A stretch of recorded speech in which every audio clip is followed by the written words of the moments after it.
You're not educating. This is propaganda. What are you going to do? Remember this viral video of a Hunter College professor berating some pro-life students? Well, it looks like she may be back in the classroom. I'm Christine PERSICHETTE. It appears Shailene Rodriguez has been listed as an adjunct instructor at the Cooper Union in the East Village, teaching a sculpture class. Last May, Rodriguez was fired from Hunter College after video of that teacher tantrum surfaced, along with another video of her threatening a New York Post reporter with a machete. Cooper Union has yet to respond to us asking why they would hire someone who threatened a life. But the pro-life students at Hunter College are back on campus, and as Katie Vasquez reports, they aren't letting her antics stop them. These students at Hunter College are optimistic about the fall semester. They're members of the Catholic Student Association and have faith that what happened to them last semester won't ever happen again. We're just educating. You're not educating. They came under attack by a professor after setting up a pro-life information table at the school. We're talking about abortion. This is This is violent. That is Professor Shailene Rodriguez, screaming and cursing at the students, swatting at the pamphlets, knocking them to the floor. She then questioned club member Patrick RUBI on whether he could even have an opinion on abortion because he's a man. Because you can't even have a baby. Abortion is a woman's issue, but it's also a man's issue, and it's a family issue. Although the junior was anxious about returning to campus, he says he felt that he was called to continue sharing his pro-life views. We want to have conversations with people that touch the matter of the heart. We're not just debating issues. All right. Since then, the college has taken steps to ensure these young Catholics feel safe. Now we have the option of adding security. So if we make a note that we believe that the topic that we're tabling about is going to be one where we need campus safety present. It hasn't slowed the club's efforts to inform students. Club Vice President Jorge TAVARES plans to be out on campus this fall with other members. There's still chances that students will, yell at us, but I'm determined that we can get across the message and maybe a few people can change their minds. As for that professor, at first she was allowed to continue teaching, but then when a New York Post reporter attempted to interview her, she allegedly threatened him with a machete, and it was caught on camera. When that came to light, Hunter College fired her. But these students say they don't harbor any bad feelings towards her. I pray for Shailene. That was Katie Vasquez reporting. Students for Life of America expressed shock at Cooper Union's hiring of Rodriguez.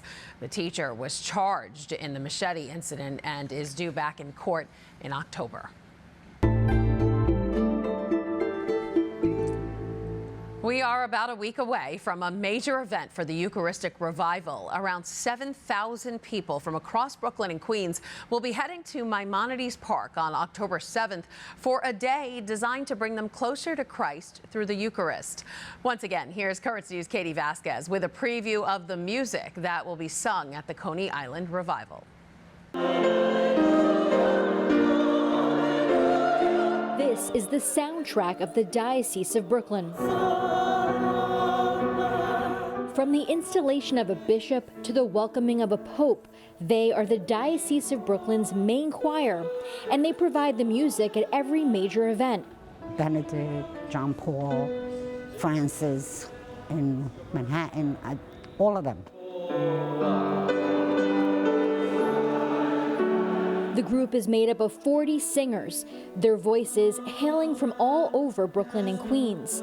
A fact Director of Music Liturgy, Stephen Vaughn, says is actually unique. Normally it's the cathedral choir that sings at diocesan events, but we have a separate one where members come from all over the diocese.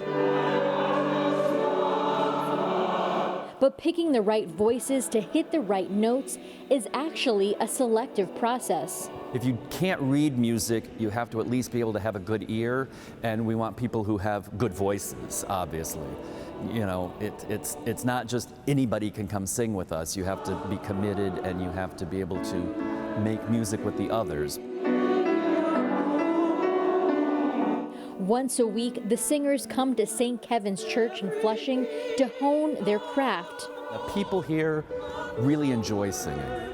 So it's always nice to hear a choir that believes in what they're singing and does it with soul.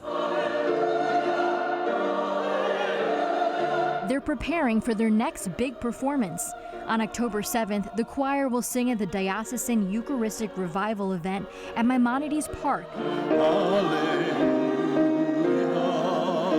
The group says praising the Lord through song is the best part of the job. Giving of yourself, you're talking to God, and the words, they sort of flow from you.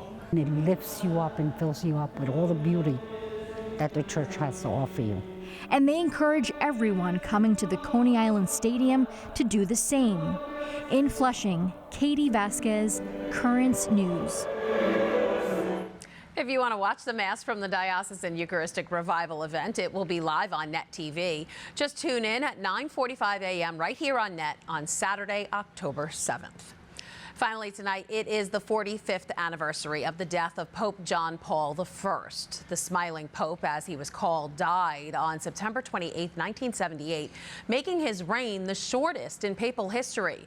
Currents News' Andy Madison has this Holy Father's story. Ieri mattina io sono andato alla Sistina a votare tranquillamente. Mai avrei immaginato quello che stava per succedere. On August 26, 1978, Cardinal Albino Luciani took the names of his two immediate predecessors, John XXIII and Paul VI, to become John Paul I and the 264th successor of St. Peter. He explained that he chose these names to honor the popes who made him a bishop and a cardinal. Pope John Paul I became the first pope to have two names. But this was not the only first of John Paul I's brief papacy. He was also the first to not use the papal tiara, and he often spoke using an Italian dialect.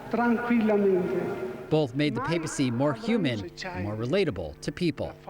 Il dialetto è la lingua familiare. Dialect is a familiar language, and the liturgy proposed by the Second Vatican Council, which gave local languages a central role, required an absolute change. In this way, the message of Christian truth could reach everyone, and he, with his humility, embodied this. As the Bishop of Vittorio Veneto, Albino Luciani attended all the sessions of the Second Vatican Council. We have a journal with notes from the Second Vatican Council and a notebook with his personal reflections on what it means to be a bishop. That was Andy Madison reporting, and that is this Currents News update. I'm Christine Persichetti. Thank you for joining us, because we are putting your faith in the news. Hope to see you again next time.